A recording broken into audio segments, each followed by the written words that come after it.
میں نے یاسر کا منہ ڈھانپ رکھا تھا۔ بھائی بھی راستے کے لحاظ سے بائک آہستہ آہستہ چلا رہا تھا۔ کچھ ہی دیر میں ہم گھر پہنچ گئے۔ بھائی نے کہا کہ یاسر کا صدقہ دو، اسے ضرور نظر لگ گئی ہوگی۔ یاسر کو دوائی دی، لیکن گھر والوں میں سے کسی کو رونما ہونے والے واقعے کے بارے میں نہیں بتایا، کیونکہ مجھے بھابھی نے کچھ بھی بتانے سے سختی سے منع کیا تھا، اور مزید یہ بھی کہا تھا کہ اب میں یہ سارا معاملہ خود دیکھوں گی، جیسا کہ میں نے پہلے بھی بتایا تھا کہ بھابھی خود بھی ایک عاملہ تھیں۔ اگلے دن گھر والے ولیمے کی تقریب کے لیے دوسرے گاؤں چلے گئے۔ بھابھی مجھے کمرے میں لے کر آئیں اور نیچے بیٹھنے کا کہا۔ میں جو کہ گھبرائی ہوئی تھی، یاسر کو سینے سے لگایا اور نیچے بیٹھ گئی۔ بھابھی نے عمل شروع کرنے سے پہلے مجھے تاکید کی تھی کہ یاسر کا چہرہ ڈھانپ کر رکھنا، اور جو حصار میں بناؤں گی اس سے بالکل باہر نہیں جانا۔ تمہیں کسی بھی قسم کی آواز آئے یا کوئی بھی خوفناک مخلوق ڈرائے، بس تم اس حصار میں جب تک رہو گی وہ تمہیں یا یاسر کو کوئی نقصان نہیں پہنچا سکتی۔ پھر اس کے بعد بھابھی نے عمل شروع کیا، اور تھوڑی دیر کچھ پڑھنے کے بعد میرے ارد گرد ایک حصار بنا دیا، اور خود بھی اسی میں بیٹھ کر مسلسل پڑھائی کرنے لگی۔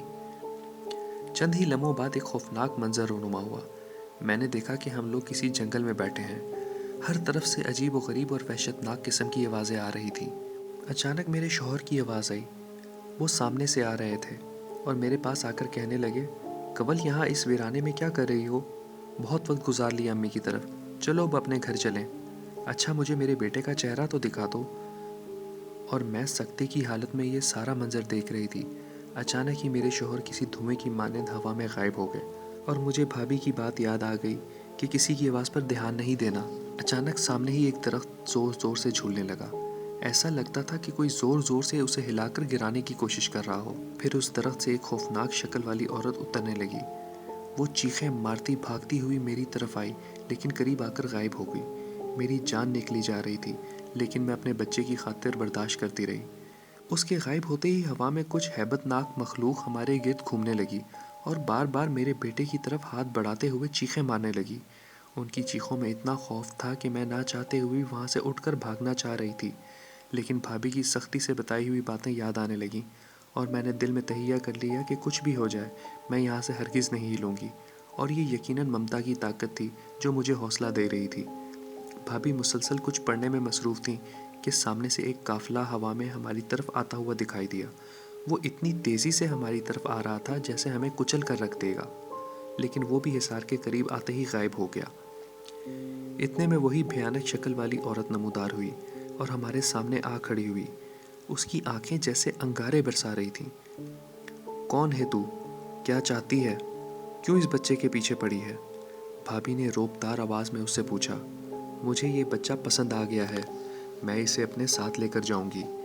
یہ بچہ اب میرا ہے، وہ خراتے ہوئے بھدی آواز میں کہنے لگی۔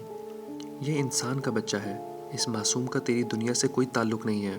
اپنی زندگی پیاری ہے تو اس کا پیچھا چھوڑ دے، اور دوبارہ کبھی اس کی طرف مڑ کر دیکھا تو تجھے برباد کر دوں گی، جلا کر راکھ کر دوں گی۔ بھابھی کی دھمکی سن کر اس خوفناک جنی کے کہکے ہوا میں گونجنے لگے۔ تو مجھے برباد کر دے گی؟ مجھے جلا کر راکھ کرے گی؟ اس کی یہ بات سن کر بھابھی نے کچھ ورد کرنا شروع کیا۔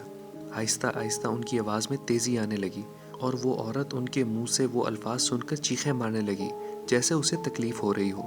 اس نے ایک درخت کے تنے کو اکھاڑ کر ہماری طرف زور سے پھینکا، لیکن وہ درخت حصار سے ٹکرا کر غائب ہو گیا۔ کچھ دیر تک یہی سلسلہ چلتا رہا۔ کبھی وہ بڑے بڑے پتھر ہماری طرف پھینکتی تو کبھی میرے بچے کو ہاتھ بڑھا کر لینا چاہتی، لیکن میں مضبوطی سے اپنے بچے کو تھامے بیٹھی سب کچھ سہتی رہی۔ کچھ ہی دیر میں ایک سفید رنگ کا دھواں ہوا میں اڑتا ہوا آیا اور اس جنی کو اپنی لپیٹ میں لے لیا۔ وہ تڑپ کر ہیبت ناک چیخیں مارنے لگی۔ چھوڑ دو مجھے، میں اب اس بچے کا پیچھا چھوڑ دوں گی۔ اس کی وحشت ناک آوازیں ہوا میں گونجنے لگیں، لیکن بھابھی نے اپنا ورد جاری رکھا، اور کچھ ہی دیر میں اس خوفناک جنی کا وجود پگھلنے لگا اور ایک زوردار چیخ کے ساتھ اس کا قصہ تمام ہو گیا۔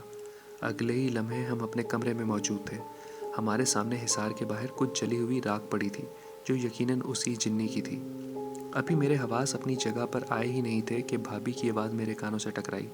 کنول، خدا کا لاکھ لاکھ شکر ہے کہ اس مردود سے جان چھوٹ گئی۔ اب تم بے فکر ہو جاؤ اور یاسر کے منہ سے کپڑا ہٹا دو۔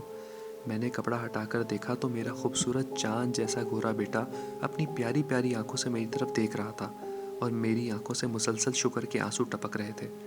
وہ دن ہے اور آج کا دن۔ میرا بیٹا یاسر اب ماشاءاللہ 6ٹھی کلاس میں ہے، لیکن میں اب بھی اسے مغرب کے بعد باہر نہیں نکلنے دیتی۔ یہ تھی دوستوں آج کی ایک ریئلٹی ہارر سٹوری.